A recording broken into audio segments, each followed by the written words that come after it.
From Apple Valley News Now, First Alert Weather with Chief Meteorologist Josh Colbreth.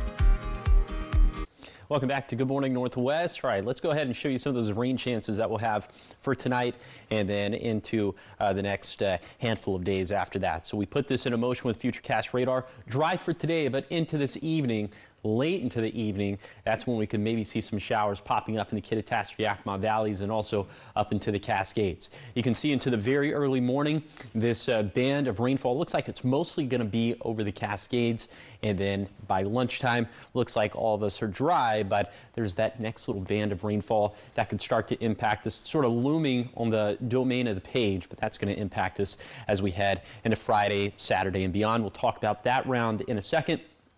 But first, here's some of the rainfall totals we're expecting from this round today and tomorrow. Between 0.1 to 0.3 inches of rain in the Cascades. The rest of us would be lucky to even pick up 1/10 of an inch of rainfall.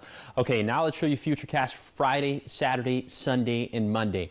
And I'm going to put this into motion, just kind of step off the screen here, but you'll see for all 4 of those days, it's just going to be this constant onslaught of moisture, especially in the Cascades. Eventually by Sunday, some of that pivots over to the blues. I'll show you the rainfall totals here in just a second, but this is what atmospheric rivers do.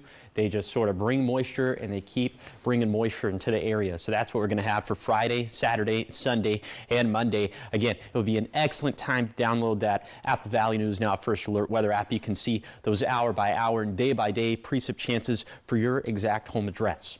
Okay, rainfall totals for this time frame going to be over an inch in the Cascades. That will be very beneficial stuff, especially for the Wildcat Fire, which is closer to White Pass. The Labor Mountain Fire has burned over Blewett Pass, but still expecting some decent rainfall totals there.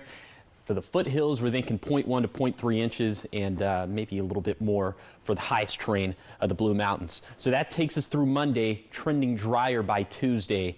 And then look at what happens to our high temperatures in the midst of all that, going way down. We're expecting to not even make it to 60 in the Tri-Cities by Monday. That's about 10 degrees cooler than normal for this time of the year. Here's the 7-day forecast for the Tri-Cities. Warm, dry, and sunny today and tomorrow, then cooler and wetter Friday through Tuesday. In Yakima, one last dry day today, then persistent rain chances after that, tracking lows near freezing for next week. In Ellensburg, perfect fall weather again on Wednesday, very cool this weekend, especially with the winds on Saturday, also tracking lows near freezing for next week. Hermiston, you see that same cycle, nice weather for the next couple days, cooler and wetter after that, and we'll be seeing the same thing for the Blue Mountain foothills.